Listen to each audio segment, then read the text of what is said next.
একটা বিষয়ে ঘোষণা দেওয়া হচ্ছে, আমি এসডিও আসানসোল, যে এখানে জানতে চাইছেন বা কোনো জায়গা থেকে একটা সংবাদ বেরিয়েছে যে এসডিও অফিসে গেলে সমস্যার সমাধান হচ্ছে। বিষয়টা মোটেও এরকম নয়। আমি এই মিস ইনফরমেশনকে নালিফাই করছি এবং তীব্রভাবে এর বিরোধিতা করছি। যেটা বিষয় ভালো করে শুনে নিন। আজকে 20 তারিখ, আজকে পর্যন্ত টাকা দেওয়া হচ্ছে। যারা অ্যাপ্রুভ বেনিফিশিয়ারি তারা টাকা পাবেন এবং সেইটা আপনাদের যেখানে অ্যাপ্লাই করেছেন অনলাইন সোশ্যাল রেজিস্ট্রি, সেই সাইটে গিয়ে আপনাদের সিটিজেন পোর্টালে গিয়ে নিজেদের তথ্য নিজে যাচাই করতে পারবেন। যারা টাকা পাননি তারা সেখানে গিয়ে ক্লেম করতে পারবেন যে টাকা আমার পাওয়ার যোগ্য, আমাকে দেওয়া হোক, বা এনকোয়ারি হবে, কি হবে না হবে সেটা পরবর্তীকালে সরকার ডিসিশন নেবে। যারা অবজেকশন দিচ্ছেন, অর্থাৎ এই লোকটা 3 তলা বাড়ি আছে, 10 লাখ টাকা বা 12 লাখ টাকা দেয়, ইনকাম ট্যাক্স দেয়, সরকারি চাকরি করে, সেই সমস্ত ক্ষেত্রে আপনারা অবজেকশন দিতে পারবেন। এই দুটো জিনিস ভালো করে মাথায় রেখে যান। যে ইনফরমেশন দেওয়া হচ্ছে বা পেয়েছেন, আমি যেটা বুঝতে পারছি যে বিভিন্ন মাধ্যম থেকে আপনাদের বলা হয়েছে যে এসডিও অফিসে গেলে সমস্যার সমাধান হবে। ব্যাপারটা মোটেও নয়। এটা আমি তীব্রভাবে বিরোধিতা করছি এবং আপনারা এখান থেকে সরে যান। যেভাবে আমাদের স্টাফদের উপরে বা আমাদের উপরে, কালকে আমার উপরেও যেভাবে আপনারা ঝাঁপিয়ে পড়েছেন বা বলার চেষ্টা করছেন যে আপনি কিছু একটা ব্যবস্থা করুন, এর ব্যবস্থা, এটা একটা সরকারি প্রকল্প, এর ব্যবস্থা করার জন্য সরকার বদ্ধপরিকর এবং যারা অ্যাপ্রুভ তারা পাবেন। যারা অ্যাপ্রুভ হয়নি, রিজেকশন হয়েছেন, তারা ক্লেম অবজেকশন করুন। এর বাইরে আমাদের কিন্তু বলার কিছু নেই। আমাদের স্টাফরা সেটাই এতক্ষণ ধরে বোঝানোর চেষ্টা করছে, কিন্তু আমাদের লিমিটেড স্টাফ ক্যাপাসিটি নিয়ে এতগুলো মানুষকে বোঝানো সম্ভব নয়। তাই আমি এটা সরাসরি সেন্ট্রালি, কেন্দ্রীয়ভাবে আপনাদের ঘোষণা করলাম যে সোশ্যাল রেজিস্ট্রি সাইটে যাবেন, সেখানে গিয়ে আপনাদের যারা টাকা পাননি ক্লেম করুন, যারা টাকা পেয়ে যারা টাকা পাওয়ার কথা নয় তাদের জন্য অবজেকশন রেজ করুন। যে বা যারা এই তথ্যগুলো দিচ্ছেন বা প্রচার করছেন তার তীব্র বিরোধিতা করা হচ্ছে। এসডিও অফিস থেকে কোনো সমস্যার সমাধান এই মুহূর্তে আমাদের কাছে নেই, বা সরকারের থেকেও এই মুহূর্তে কোনো বিষয় আমাদের কাছে বলা হয়নি যে এসডিও অফিস থেকে এই সমস্যার এই সমাধান হবে। যেটা আমাদের ইনফরমেশন সেটা আপনারা ভালো করে বুঝুন এবং সেই অনুযায়ী ব্যবস্থা নিন। এখানে এসে আপনারা যেটা করছেন, অফিসের এবং স্টাফদের নিরাপত্তাহীনতায় তারা ভুগছে, এটা করবেন না। এজন্য ব্যবস্থা নেওয়া হতে পারে।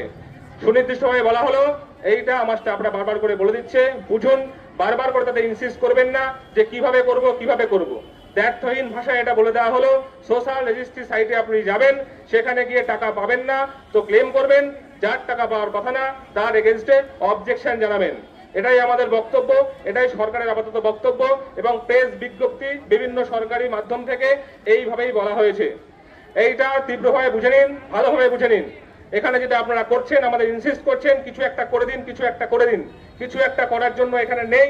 এই তথ্যটা আছে, তারপরে যদি সরকারের থেকে যদি বিভিন্নভাবে আসে, নির্দিষ্টভাবে যদি গাইডলাইন আসে, সেই অনুযায়ী ব্যবস্থা যে অফিস থেকে বলা হবে সেই অফিস থেকে নেবে। সেটা এএমসি হতে পারে, এসডি অফিস হতে পারে, ডিএম অফিস হতে পারে। সুতরাং আপনাদের কোনোভাবেই আমি বলবো না আপনারা এখানে যান, ওখানে যান, সেখানে যান। যেটুকু বলা আছে সোশ্যাল রেজিস্ট্রি সাইটে যান। অর্থাৎ আজকের দিনটা ওয়েট করতেই হবে, কারণ আজকে পর্যন্ত টাকা ছাড়ার কথা বলা আছে এবং আজকে টাকা ছাড়া হচ্ছে। এখন কেন পেলাম না, কিভাবে পাবো, কি বলুন, আপনারা বলতে পারছেন না কেন? এই কথাগুলো বলে আমাদের বিড়ম্বনায় ফেলবেন না এবং নিজেরা বিড়ম্বনার মধ্যে আসবেন না। এই মিসইনফরমেশন বিরোধিতা করা হচ্ছে এবং যেটা ইনফরমেশন সেটা আপনাদের সঠিকভাবে দিয়ে দেওয়া হলো। আপনারা এবার প্রত্যাবর্তন করুন। এখানে থেকে কিন্তু আপনাদের সময় নষ্ট এবং স্টাফদের একটা, ওরা খুব ইয়ের মধ্যে ভুগছে, নিরাপত্তাহীনতায় ভুগছে। এই জিনিসটা করবেন না। আর পুলিশদেরও 3 দিন ধরে পুলিশ অফিসার এখানে দাঁড়িয়ে আছে, সবাই এটা নিয়ে ব্যস্ত। এইভাবে করবেন না। একটা বিষয়ে ঘোষণা দেওয়া হচ্ছে, আমি এসডিও আসানসোল, যে এখানে জানতে চাইছেন বা কোনো জায়গা থেকে একটা সংবাদ বেরিয়েছে যে এসডিও অফিসে গেলে সমস্যার সমাধান হচ্ছে। বিষয়টা মোটেও এরকম নয়। আমি এই মিস ইনফরমেশনকে নালিফাই করছি এবং তীব্রভাবে এর বিরোধিতা করছি।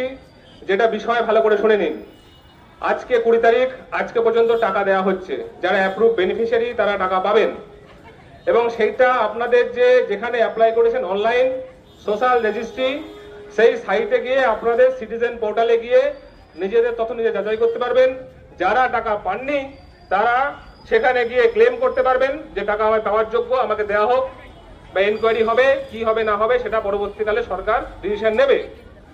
যারা অবজেকশন দিচ্ছেন, অর্থাৎ এই লোকটা 3 তলা বাড়ি আছে, 10 লাখ টাকা বা 12 লাখ টাকা দেয়, ইনকাম ট্যাক্স দেয়, সরকারি চাকরি করে, সেই সমস্ত ক্ষেত্রে আপনারা অবজেকশন দিতে পারবেন। এই দুটো জিনিস ভালো করে মাথায় রেখে যান। যে ইনফরমেশন দেওয়া হচ্ছে বা পেয়েছেন, আমি যেটা বুঝতে পারছি যে বিভিন্ন মাধ্যম থেকে আপনাদের বলা হয়েছে যে এসডিও অফিসে গেলে সমস্যার সমাধান হবে। ব্যাপারটা মোটেও নয়, এটা আমি তীব্রভাবে বিরোধিতা করছি এবং আপনারা এখান থেকে সরে যান। যেভাবে আমাদের স্টাফদের উপরে বা আমাদের উপরে, কালকে আমার উপরেও যেভাবে আপনারা ঝাঁপিয়ে পড়েছেন বা বলার চেষ্টা করছেন যে আপনি কিছু একটা ব্যবস্থা করুন, এর ব্যবস্থা, এটা একটা সরকারি প্রকল্প, এর ব্যবস্থা করার জন্য সরকার বদ্ধপরিকর এবং যারা অ্যাপ্রুভ তারা পাবেন, যারা অ্যাপ্রুভ হয়নি, রিজেকশন হয়েছেন, তারা ক্লেম অবজেকশন করুন। এর বাইরে আমাদের কিন্তু বলার কিছু নেই। আমাদের স্টাফরা সেটাই এতক্ষণ ধরে বোঝানোর চেষ্টা করছে, কিন্তু আমাদের লিমিটেড স্টাফ ক্যাপাসিটি নিয়ে এতগুলো মানুষকে বোঝানো সম্ভব নয়। তাই আমি এটা সরাসরি সেন্ট্রালি, কেন্দ্রীয়ভাবে আপনাদের ঘোষণা করলাম যে সোশ্যাল রেজিস্ট্রি সাইটে যাবেন, সেখানে গিয়ে আপনাদের যারা টাকা পাননি ক্লেম করুন, যারা টাকা পেয়ে যারা টাকা পাওয়ার কথা নয় তাদের জন্য অবজেকশন রেজ করুন। যে বা যারা এই তথ্যগুলো দিচ্ছেন বা প্রচার করছেন তার তীব্র বিরোধিতা করা হচ্ছে।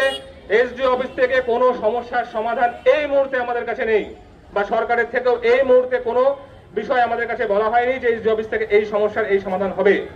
যেটা আমাদের ইনফরমেশন সেটা আপনারা ভালো করে বুঝুন এবং সেই অনুযায়ী ব্যবস্থা নিন। এখানে এসে আপনারা যেটা করছেন, অফিসের এবং স্টাফদের নিরাপত্তাহীনতায় তারা ভুগছে, এটা করবেন না। এজন্য ব্যবস্থা নেওয়া হতে পারে। সুনির্দিষ্টভাবে বলা হলো, এইটা আমার স্টাফরা বারবার করে বলে দিচ্ছে, বুঝুন। বারবার করে তাদের ইনসিস্ট করবেন না যে কিভাবে করব। দ্ব্যর্থহীন ভাষায় এটা বলে দেওয়া হলো, সোশ্যাল রেজিস্ট্রি সাইটে আপনি যাবেন, সেখানে গিয়ে টাকা পাবেন না তো ক্লেম করবেন, যার টাকা পাওয়ার কথা না তার এগেনস্টে অবজেকশন জানাবেন। এটাই আমাদের বক্তব্য, এটাই সরকারের আপাতত বক্তব্য এবং প্রেস বিজ্ঞপ্তি বিভিন্ন সরকারি মাধ্যম থেকে এইভাবেই বলা হয়েছে। এইটা তীব্রভাবে বুঝে নিন, ভালোভাবে বুঝে নিন। এখানে যেটা আপনারা করছেন, আমাদের ইনসিস্ট করছেন কিছু একটা করে দিন, কিছু একটা করার জন্য এখানে নেই। এই তথ্যটা আছে, তারপরে যদি সরকারের থেকে যদি বিভিন্নভাবে আসে, নির্দিষ্টভাবে যদি গাইডলাইন আসে, সেই অনুযায়ী ব্যবস্থা যে অফিস থেকে বলা হবে সেই অফিস থেকে নেবে। সেটা এএমসি হতে পারে, এসডি অফিস হতে পারে, ডিএম অফিস হতে পারে। সুতরাং আপনাদের কোনোভাবেই আমি বলবো না আপনারা এখানে যান, ওখানে যান, সেখানে যান। যেটুকু বলা আছে সোশ্যাল রেজিস্ট্রি সাইটে যান। অর্থাৎ আজকের দিনটা ওয়েট করতেই হবে, কারণ আজকে পর্যন্ত টাকা ছাড়ার কথা বলা আছে এবং আজকে টাকা ছাড়া হচ্ছে। এখন কেন পেলাম না, কিভাবে পাবো, কি বলুন, আপনারা বলতে পারছেন না কেন? এই কথাগুলো বলে আমাদের বিড়ম্বনায় ফেলবেন না এবং নিজেরা বিড়ম্বনার মধ্যে আসবেন না। এই মিসইনফরমেশন বিরোধিতা করা হচ্ছে এবং যেটা ইনফরমেশন সেটা আপনাদের সঠিকভাবে দিয়ে দেওয়া হলো। আপনারা এবার প্রত্যাবর্তন করুন। এখানে থেকে কিন্তু আপনাদের সময় নষ্ট এবং স্টাফদের একটা ওরা খুব ইয়ের মধ্যে ভুগছে, নিরাপত্তাহীনতায় ভুগছে। এই জিনিসটা করবেন না। আর পুলিশদেরও 3 দিন ধরে পুলিশ অফিসার এখানে দাঁড়িয়ে আছে, সবাই এটা নিয়ে ব্যস্ত। এইভাবে করবেন না।